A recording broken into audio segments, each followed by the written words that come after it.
Okay, let us continue our discussion on symmetries, and I will in this video talk a little bit more about representations. Okay, so a little more on representations.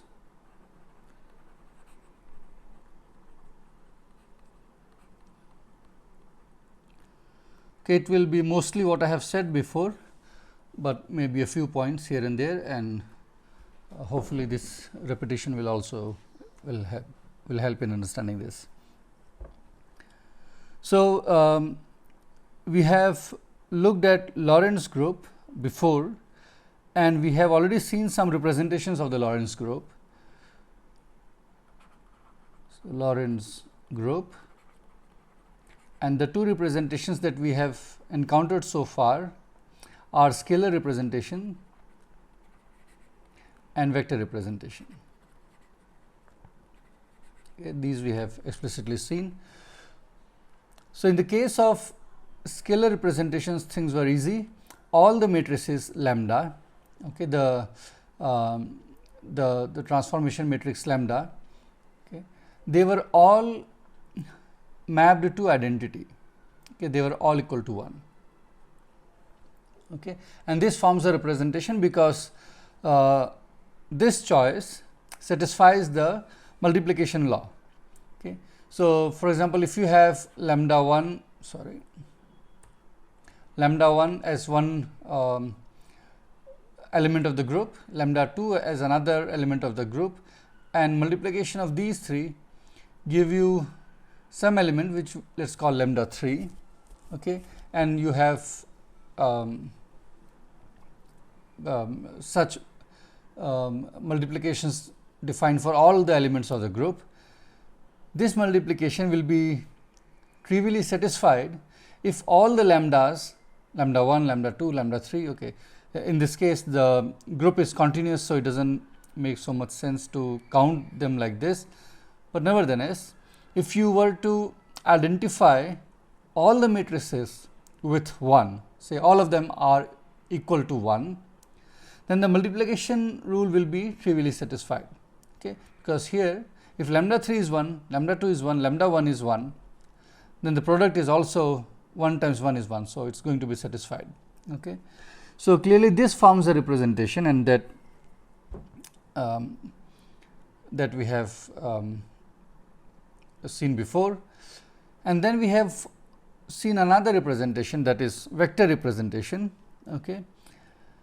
And here the matrices were the matrices lambda were given by lambda mu nu, okay, and this is a 4-dimensional representation.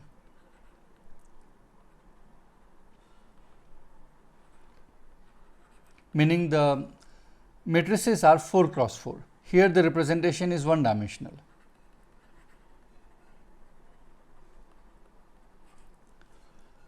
Okay. So, also if you recall that if I try to write down what an element lambda mu nu of this Lorentz group is near identity, meaning if I am close to the identity, then these elements can be written as the following, where identity here is 4 cross 4, okay, a matrix, identity matrix, plus I over 2 omega mu nu. Okay. Sorry, I have made a slight mistake. Let me rewrite it. Okay. Instead of writing mu nu, I will write rho sigma. So, an element lambda near identity is the following: identity plus I over 2 omega mu nu. These omegas are the parameters which parameterize each element, and as you may recall, these are 6 independent parameters because we found that omega is antisymmetric under mu nu interchange. And then you have the generators which are j mu nu. Okay. So, this is a sum of 6 terms, okay, and then you take the rho sigma element. The first one gives you just delta rho sigma, and then these are the remaining infinitesimal terms, okay, because we are looking at a group element infinitesimally away from identity. And you will recall that for example, explicitly if you look at J12, this was a 4 cross 4 matrix, okay, because we are looking at a 4 dimensional representation. So, matrices have to be 4 cross 4, and this you will recall, or you can go back and see there, it was of this form.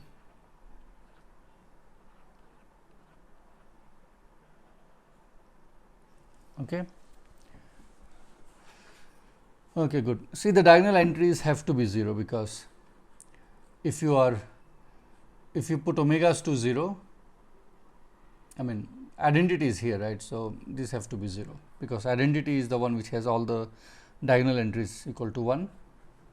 So, here they are 0, and anyway J was antisymmetric under mu nu interchange, which is not reflected here anyway. Okay, fine. So, that is one thing.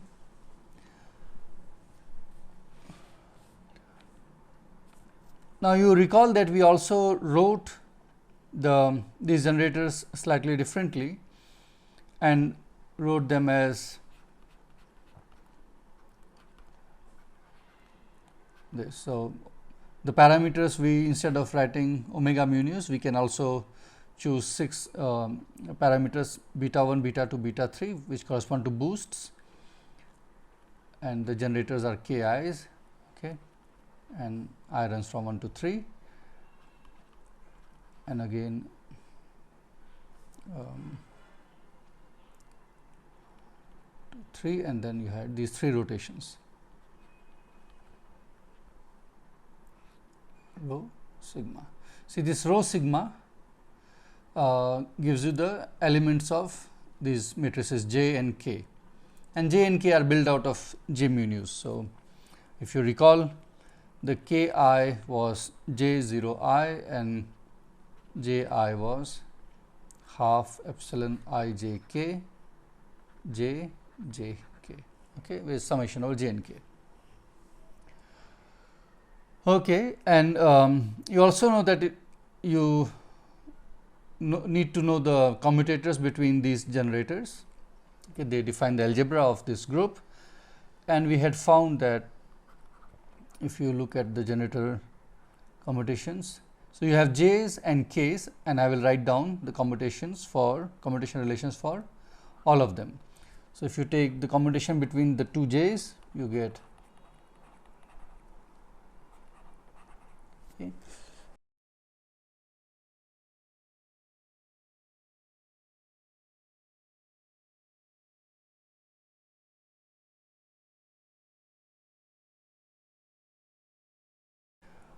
Now, let us write down what we get when we look at the commutators of J and K.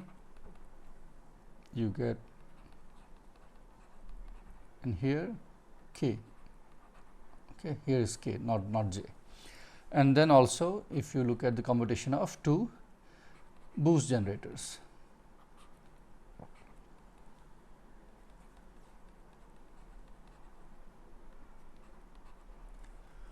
Okay, that is what we had found, and of course, we were looking at 4-dimensional representations at that time, or the defining representation here, and we had an explicit expression for K and J in terms of this. So, they all turn out to be 4-dimensional, because we were looking at 4-dimensional representation, which is a vector representation. Okay. But then you recall that we said we can look at any dimensional representation. So, what it means is, if I could find matrices which are not 4 cross 4, but have some other dimensions, which also satisfy exactly the same relations, meaning if I could find J's and K's of matrices which I can label as J and K, okay, which are n cross n, and which exactly satisfy this relation, then I can use those and form my elements of the group, because after all the lambdas are just linear combinations of these K's and J's in addition to that unity. Okay, so I would have an n-dimensional representation of lambda in that case if I succeed in finding such matrices. Okay. So, now what I will do is I will give you such representation, one such representation. So, I am not going to talk about how to systematically find the representations of Lorentz group, but I am going to give you one representation which is somewhat easy to see from the relations here. Okay, let us focus on the first one, first commutation relation. So, this is the whole algebra, but let us look at the first. This one I already know that if I look at polymatrices or sigma over 2, where sigma are the polymatrices, the sigma over 2 satisfy this commutation relation. Remember, the SU2 algebra is identical to this one. Okay, it is the same, exactly the same. So, it is clear that if I take j i's to be sigma I over 2, at least the first relation is going to be satisfied. Okay. And if I succeed in finding k's which are also 2 cross 2 matrices, sigmas are 2 cross 2 matrices. Okay. If I succeed in finding 2 cross 2 matrices corresponding to the k's which satisfy this and this relation also, then my job is done. Okay. And that is what I am going to do now. And it is easy to guess. You see, this third one is almost like the first one except for a overall minus sign, and minus sign is easy to arrange. So, let us see, if I take, let us do a little bit of hit and trial and see whether things work out. Let us say I take k I to be sigma I over 2, clearly that will not work, minus sign, but let me put I here. That might work because here you have I and here you have I, and these you have to multiply them together, and of course, then take the difference with the multiplication in different order. But as far as factor of this I is concerned, it gets multiplied twice. So, it generates a minus sign. Okay. So, this might work, I or minus I might work, let us see. So, if I take I sigma I over 2, so I substitute this thing here in k I and take its commutation relation with I sigma j over 2. So, that is what I am putting in here, and let us see whether I get this. So, j's are still sigma I over 2, right. So, I am saying j will be sigma I over 2, and I am trying to see whether this I can use as for the remaining generator. Okay, let us see whether it works. So, this is, let us just compute the left hand side and see whether we get the right hand side. So, this I will give you I square, which is minus 1, and then you get sigma I over 2, sigma j over 2, and this is minus epsilon, sorry, the commutation relation of these two is exactly this one, first line. So, I get I epsilon I j k, okay, sigma k over 2, and you see this I get sigma k, not I sigma k. So, this is good because this is what I wanted here. So, I have got exactly the right hand side. So, I start from the left and I arrive at the right hand side. So, it means that I can choose the following representation, meaning if I choose j I to be sigma I over 2 and k I to be I sigma I over 2, these 2 cross 2 matrices will form a representation. Okay.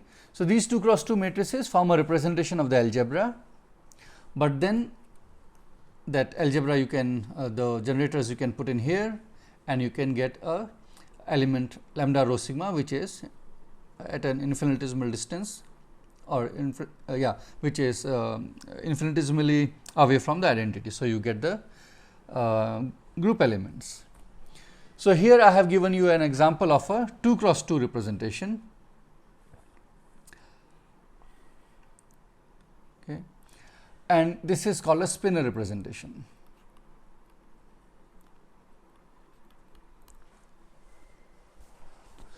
So, now we have one more in our list, which is spinor representation. Okay. So, we have three representations. Okay, let me see what else I wanted to say. Okay, good. So, here now I want to just a second. Good. And of course, these are not the only representations. You can look into textbooks and you will find that there are many more representations. But the three which I have told you, they all are irreducible representations. Okay. And even with these three, you can create an infinite number of representations which are trivially formed by constructing reducible representations. Okay. I will talk a little more about that in a while, but let me proceed. So, okay, good. So, as far as the group is concerned, we have found the representations, but we are interested in fields. Okay, we are doing field theory. So, what we are interested in now is looking at how fields transform under different representations. Okay. Field transformations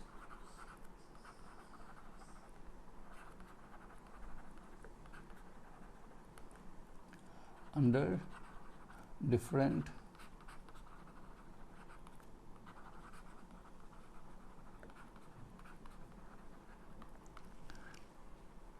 okay. So, let us look at first scalar. We have already talked about this, and here you say that phi x goes to phi tilde of x, okay, where the transformed field is related to the original field by this. Okay. Or you could have also written it like this. That does not matter. Okay, it will not matter if you put this in the action, this transformation, your action will still remain unchanged. So, that is a symmetry, okay, whether you put a lambda or lambda inverse. Okay. Now, let me do one thing. Let me just suppress these arguments. Okay. The x and lambda, lambda inverse, these things I will suppress for a while, and I will come back to them in a few moment, after a few minutes. So, let me suppress.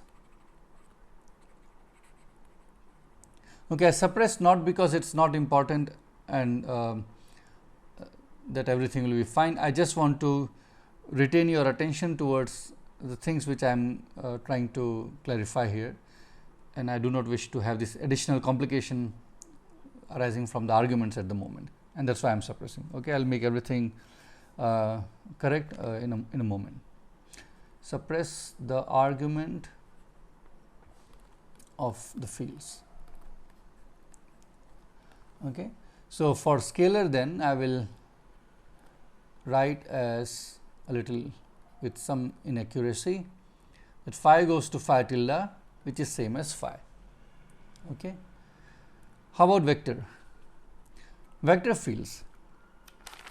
So, here you have basically 4 fields, phi 1, phi 2, phi 3 and phi 4, okay, which you will usually write them as A0, A1, A2, A3. Think of the 4 vector field corresponding to the electromagnetic fields.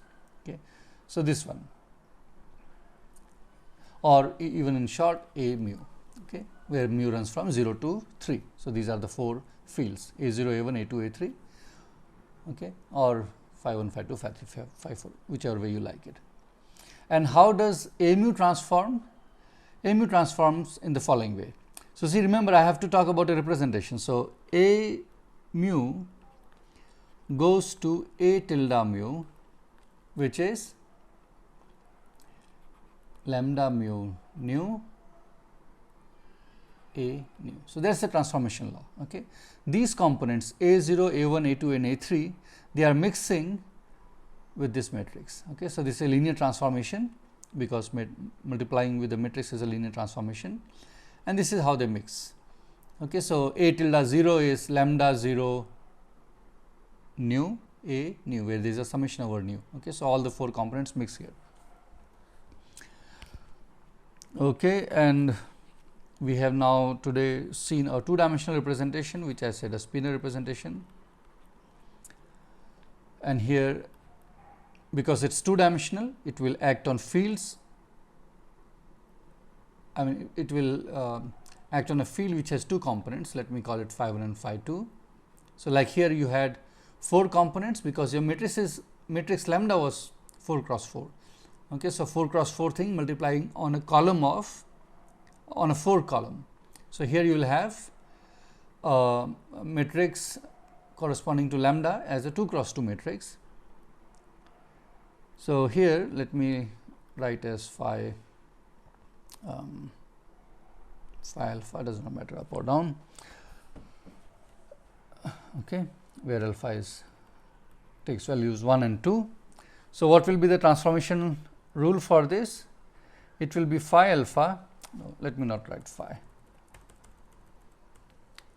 So, generically I will write phi here, but for spinors let me make it more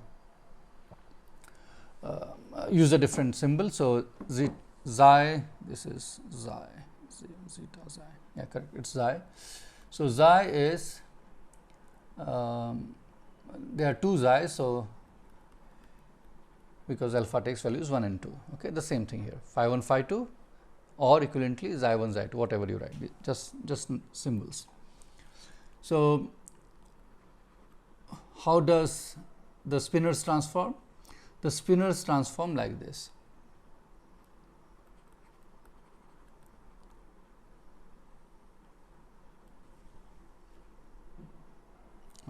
I was using tilde. So, you will have a 2 cross 2 matrix here. Let me call it lambda half. Okay.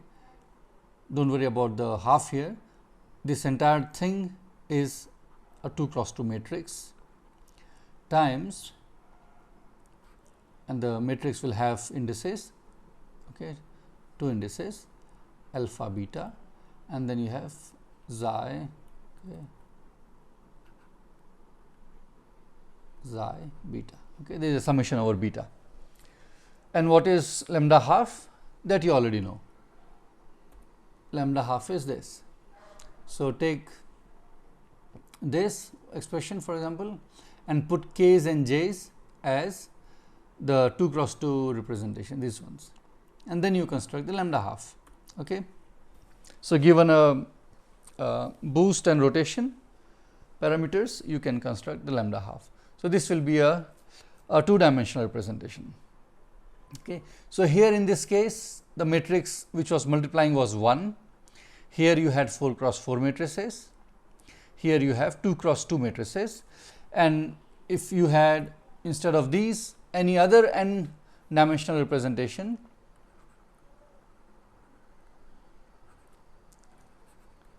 okay, then of course, you will have to have n number of fields first if you want to have a fields transforming under that representation.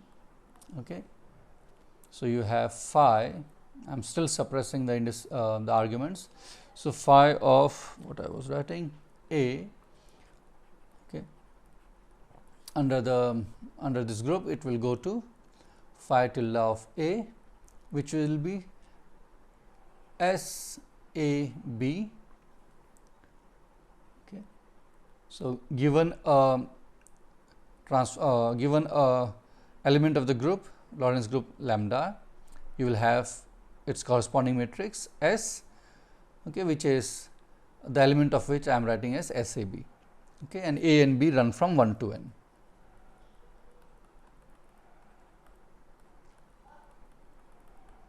Okay. So, you have S multiplying the phi is the same thing. You could, if you prefer, you can write capital phi and define capital phi to be the column phi 1 to phi n. Okay. then your phi tilde is S lambda phi. Okay. It is this equation that I have written in the using indices. Okay. Okay, good. So, this will be the general the transformation of fields under a general n-dimensional representation. So, for our scalar case, what is S? S is 1. Okay, it is identity matrix.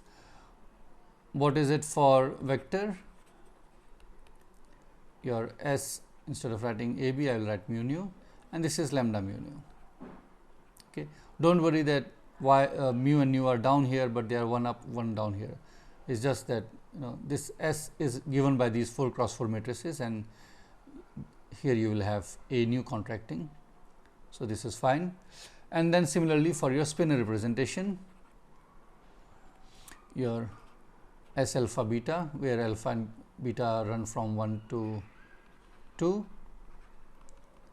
you will have the corresponding matrix which I denoted by lambda half, okay, whose elements you can find out using the sigma polymatrices, as I discussed in the previous slide. Okay, so that is good. Now, let me come to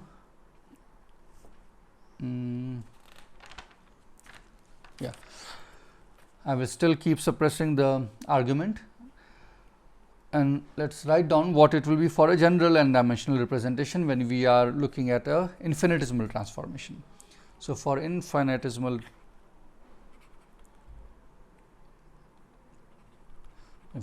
transformation, I will write the matrix SAB. Let me write here, instead of lambda, lambda is I am writing as 1 plus omega. Okay, omega is a small parameter, infinitesimal parameter. So, your lambda, this entire thing is capital lambda.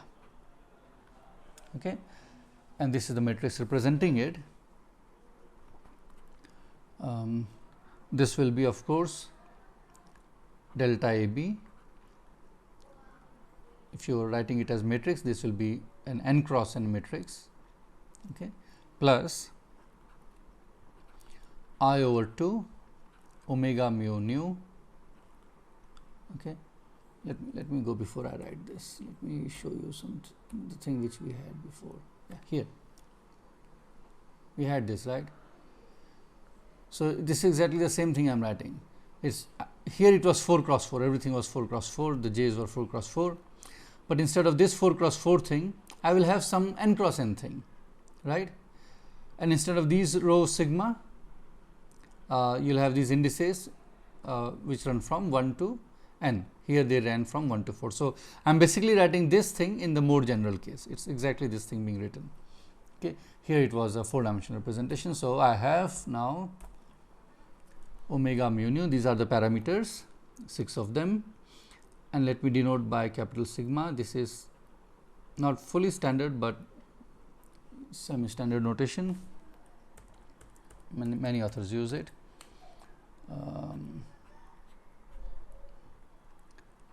Mu nu.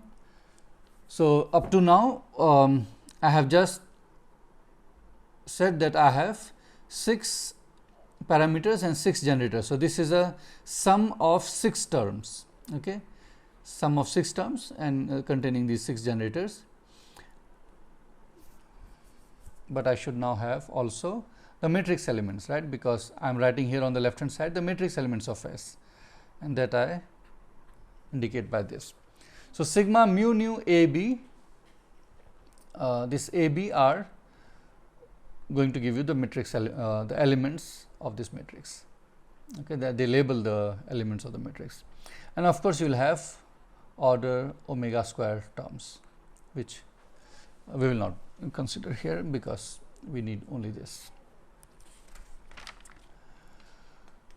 Okay, so this is fine. This will be something we will keep in mind.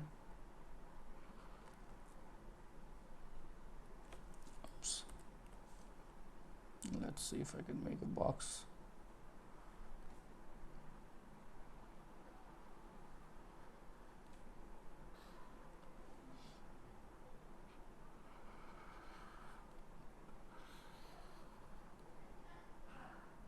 Okay. Okay, good. Yeah, I think now I want to talk about, yes.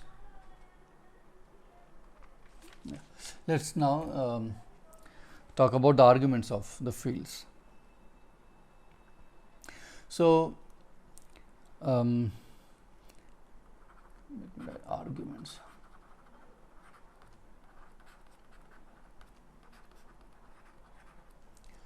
So, here when you are looking at scalars, that is fairly easy. So, you say okay, phi tilde of x is just phi of x, sorry, phi of lambda x. Okay. So, you can view it actively. So, you think of a field, okay, given in space time. So, you are, let us say it's only one dimensional space x, okay, you have field configuration. So, these points tell you what the field value is at a given point. Okay, this is this much here, this is this much here. Now, you can view it actively. You can think of taking the field phi and transforming it such that whatever is at x goes to lambda x. Okay. So, whatever the value is at, value of the field is at this point x becomes the value of the field at point lambda x. That is the transformation. Okay. If you do so, then of course, you are not going to write it like this, then you will write like this. Okay. Because what is at x gets transported to lambda x, okay, then what was at lambda inverse x get transported to x. So, you can write it this way, or you can also choose to view it passively and you can do this way, but both are fine, there is no problem, they both will work. You can take both of these and put into the Klein-Gordon action and you will see that this transformation leaves the action unchanged. Okay, that is what really matters to you, right, that the transformation you are looking at is a symmetry of the action. Okay. So, even if you are not looking at any active, passive or whatever, and you are doing it mechanically and just trying which one will work, you will see that both work. Okay. Now, let us look at vector fields.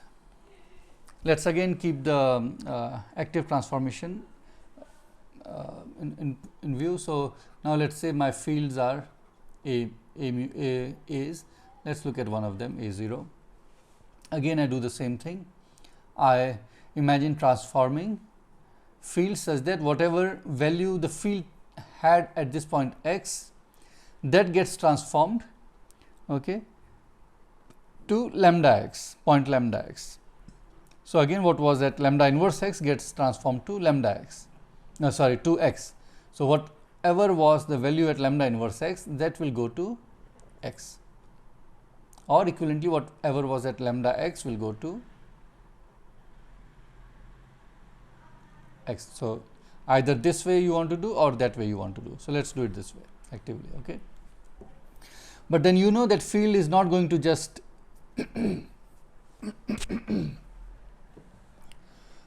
just as in the scalar case, it will not just remain like this, it will, there will be a matrix multiplying it. So, your A tilde mu of x will be lambda mu nu A nu lambda inverse x, okay, just like this one. So, here this got transformed to transported to the point x. So, here whatever the value of A was at lambda inverse x got transported to the point x, but then because it is a vector field, it transforms like this. Okay. If you were to do it this way, then you will see that if you write this, if you write maybe I will give it to you as an exercise. What you do is, don't put lambda inverse x, put lambda x. Okay. So, a tilde mu x is lambda mu nu a nu lambda x, okay, and put it in the action where you have minus 1 by 4 minus 1 over 4 f mu nu this, okay, in this action. Try to see whether you get an invariance, okay, whether your action remains unchanged, okay, and see if you should do something here, should you change it in some way so that you get an invariance, okay. So, in that way you will be able to fix this this matrix here, okay, in the case where here you want to put lambda x. But anyway, we will use this one, we will not put lambda x here and continue with this. Okay, good. So, we have also talked about the arguments now. So, here let me go back and see. Yeah. So, now here you have this one, more appropriately I should write phi tilde a is equal to S a b lambda phi b lambda inverse x. That is how I want to say it.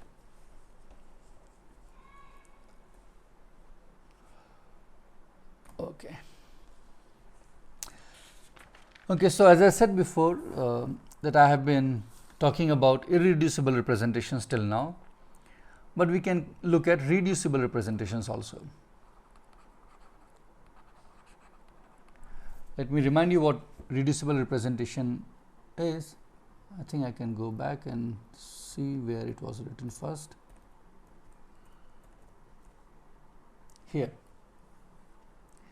So, this was an example of a reducible representation. So, if your matrix D corresponding to each element G I can be written in a block diagonal form, okay, then it is called a reducible representation, because then this block acts only on the fields, the first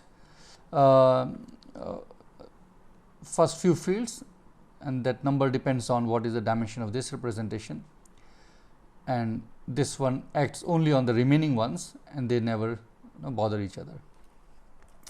So, that is what I want to do. I want to construct some irreducible representations. So, all I have to do is put side by side in the blocks reducible representations, and then I can form a reducible representation. Okay. I am not sure I said it correctly. In blocks I should put irreducible representations, and then it will give you reducible representation. Okay. So, let me see, let me show you a representation, a reducible representation, and how fields transform under that reducible representation, and more specifically I will choose choose fields which are the following. So, I take the several fields and which are phi 1, phi 2, phi 3, phi 4, phi 5, okay. And these 5 fields transform like this. They transform like the following, that the first one transforms like a scalar, okay, meaning that guy is not going to mix with any of these, okay. Then the remaining 4 mix among themselves under Lorentz transformation like a vector field, okay. So, let me just rename phi 2 to a 0, phi 3 to a 1, phi 4 to a 2, phi 5 to a 3. That is just relabeling. I am relabeling them this way because I have said that this guy transforms like a scalar and these 4 transform like a vector, okay, together. So, this is basically your A mu, okay. Now, if I define as a column capital phi this is like, this is 5 entries in the column, okay. Then phi A is, okay, maybe I can, instead of putting capital here, I will write small. which is just means the eighth entry of this capital phi. Okay, so these ones I am calling as phi a, these entries. So phi a is at point x is transformed to phi tilde a of x. And how does that transform? It transforms like the following. You have S A B corresponding to the matrix lambda, that matrix S, times phi p lambda inverse x, right. This is just the general form for all the cases that I have listed before and all other representations. Okay. Now, what is SAB in this case, the one I am looking at?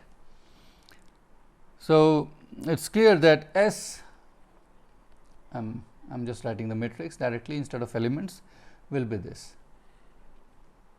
1, okay.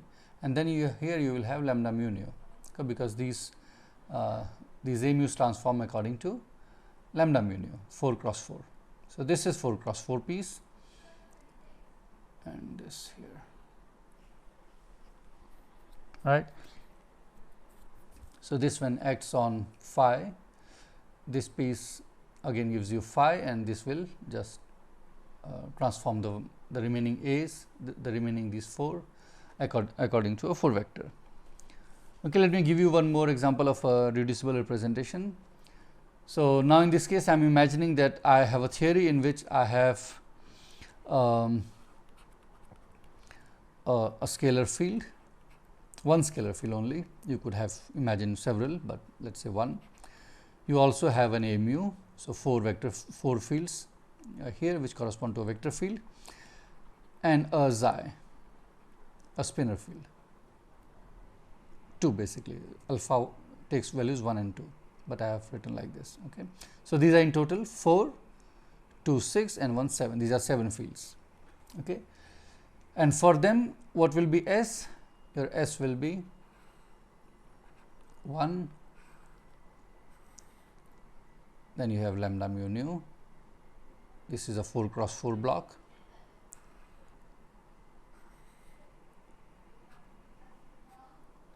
and here, so here they were 0, and here you will have lambda half. Okay, this is a 2 cross 2 block. So, let me write, this is a 4 cross 4 block, this is a 2 cross 2 block, and this is of course 1 cross 1.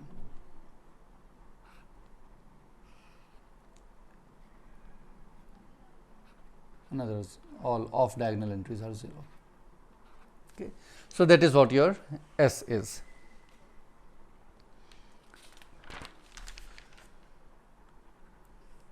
Okay, so this is what I wanted to talk about, the representations, and I will continue our discussion on symmetry.